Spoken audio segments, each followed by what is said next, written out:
वर किंवा पातळ पोह्यांचा चिवडा करतो त्यावरही थोडा टाकून बघा, खूप टेस्टी आपला चिवडा बनतो.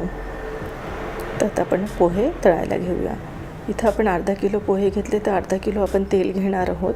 तेलाचं प्रमाणही जितके पोहे असतात तेवढंच लागतं आहे. तर तेल छान गरम झाल्यावरच आपल्याला त्यात पोहे घालायचे आहेत आणि थोडे थोडे करून पोहे आपल्याला असे तळून घ्यायचे आहे. तेलात टाकल्याबरोबर पोहे असे वरती आले पाहिजे, म्हणजे तेल छान तापलेलं पाहिजे आणि असे चाळीच्या साह्याने तुम्ही छान तळून घ्या. जर तुम्ही तेल तुमचं थंड असेल तर तुमचे पोहे खूप तेलकट होतील आणि तेलही खूप लागतं. म्हणून तेल छान तापलेलं पाहिजे आणि त्यामुळे तेल तुमचा चिवडा तेलकटही होणार नाही आणि तेलही कमी लागेल. अशा पद्धतीने तुम्ही सगळे पोहे आहे थोडे थोडे करून तळून घ्या.